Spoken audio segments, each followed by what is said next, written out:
Hi, my name is Cecily Owens, and today I'm going to be answering the Enquiring Minds question that I received. The question that I got was, why are people who consider themselves a part of the goth community a threat to society, or why are they considered a threat to society? So, to start off, I didn't really fully have a grasp on what goth was, so I wanted to do a little bit of research into what goth was, and I found out a lot of things that I didn't know. So to start off, goth actually began in the late 1970s and early 1980s. It was developed by fans of gothic rock in the United Kingdom. There's a few different things about goths. I read an article called What is Goth? And the person that wrote the article was goth, and he basically was just talking about a bunch of different things that goth is that people don't really know. One of it was that goth people tend to find beauty in darker aspects of life, and they're not depressed. They just find different things appealing. Another thing that they mentioned was that there isn't really a color code to goth. A lot of people just assume it's black clothing, but there's pastel goths that wear pastel colors, and there's just so many different types of goth. There's a steampunk, emo, punk, like I said, pastel goth. There's so many different kinds, and them being all grouped together isn't really fair just because they're all so different. And one thing that they also said was that goth is not a phase, and it is something you either are or you aren't. And a lot of people go through that goth phase, but they're not really a part of the goth community. They're just kind of in it for whatever reason. And another thing that they said was that in every group, it does vary from individual to individual who you are and what you are. It's not really defined by what kind of goth you are or anything like that. And the person that wrote this article did not leave their name. I looked for it, I couldn't find it anywhere, so that's why I'm kind of referring to them as whatever, because I'm not really sure who exactly wrote it.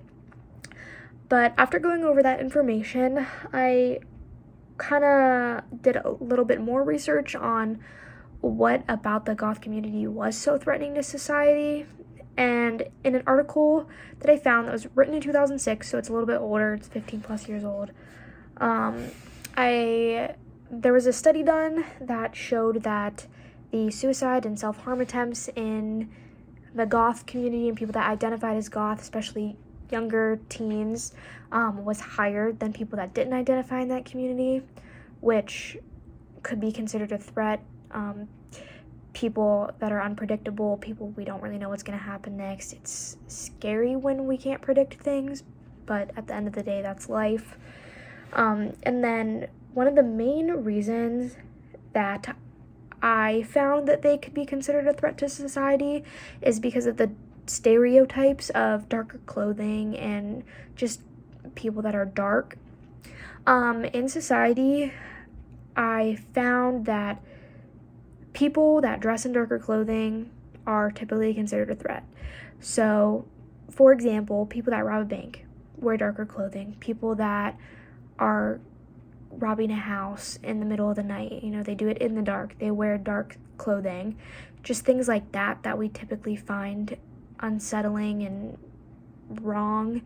And we, as a society, associate dark clothing with, dark behaviors and just dark colors with dark behaviors.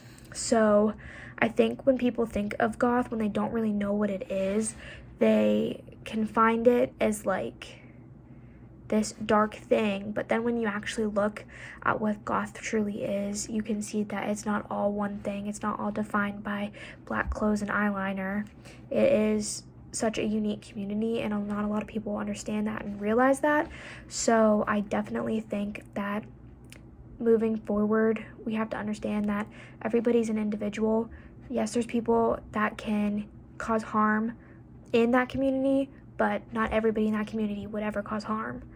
So at the end of the day, the main takeaway that I found is that a lot of things that are going on in society, threats we consider to society, based off of things that aren't even true, based off of stereotypes about people that we create before we even really get to know a community.